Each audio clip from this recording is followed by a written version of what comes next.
তাৰ ক'ৰ পৰা আহিছে? বাৰ্মাৰ পৰা আহি মণিপুৰ আহি মিজোৰামী কোনটো বৰ্ডাৰে অসমত সোমাইছে?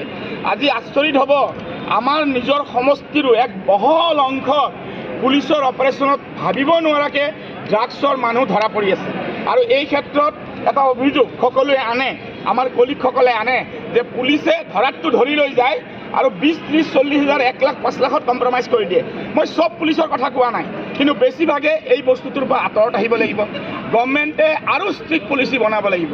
গভৰ্ণমেণ্টে ড্ৰাগছৰ ক্ষেত্ৰত যেনেকৈ কমিশ্যন বনাইছে, তেওঁলোকে অফিচাৰ নিযুক্ত কৰিছে, অপাৰেশ্যন দি আছে, ড্ৰাগছ জ্বলাইছে, হিৰ'ইন জ্বলাইছে, ক্ৰ'ছ টকাৰ হিৰ'ইন জ্বলাইছে। কিন্তু এইখিনিতে আমি শান্ত থাকিলে নহ'ব, কাৰণ ই এনেকুৱাকৈ বিয়পিছে হাইস্কুল আৰু কলেজৰ ল'ৰা ছোৱালীলৈকে ই সোমাই গৈছে আৰু এই অসমখন ধ্বংস কৰিব।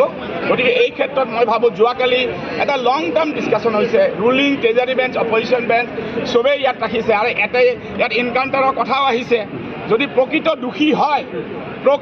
দোষী যদি হয়, পলিটিকেলাইজ হ'ব নালাগে, পলিটিকেলাইজ ভিণ্ডিকটিভ হ'ব নালাগে। যদি সঁচাকৈ হয় তো তেনেকুৱা 2-এটা কামতো কৰিব লাগিব, তাক কৰিব লাগিব। আইন কানুন যেনেকৈ আমাৰ ৰেপ কৰে কিছুমানে, সেইবিলাক ক্ষেত্ৰতো কৰিব লাগিব, এই ক্ষেত্ৰতো কৰিব লাগিব। আমিতো ল'টো অলপ ষ্ট্ৰিক্ট, কাৰণ নহ'লে কি হয়, আমি চাৰ্জশ্বিট দিওঁতে বেল হৈ যায়। ৱাজেদ আলীয়ে কিন্তু এনকাউণ্টাৰৰ বিৰোধিতা কৰিছে। তেখেতে কৰিছে, তেখেতে সেইটো ভাবি কেনে কৰা নাই। কিন্তু আমাৰ লিডাৰ অফ দ্য অপজিশ্যনেও ড্ৰাগছমুক্ত হোৱাটো বিচাৰে, কঠোৰ শাসন হোৱাটো বিচাৰে। কংগ্ৰেছ দলে 100% একেবাৰে বিচাৰে অসমত যাতে ই সাংঘাতিকভাৱে নিৰ্মূল হয়, তাৰ কাৰণে যিকোনো পদক্ষেপ ল'ব লাগিব। আৰু ইয়াত মাজতে যে এই যে কমিশ্যন ৰাজ চলি আছে, আনিবওতো কোনোবাই দিয়ে, সোমাবতো কোনোবাই দিয়ে। আমাৰ ইমান পুলিচিং, আমাৰ ইমান ডিষ্ট্ৰিক্ট আছে, পুলিচ আছে, তাৰ মাজত সোমাইতো আহে। আমি আৰু তাৰ ক্ষেত্ৰত কঠোৰ সদনত যি ধৰণৰ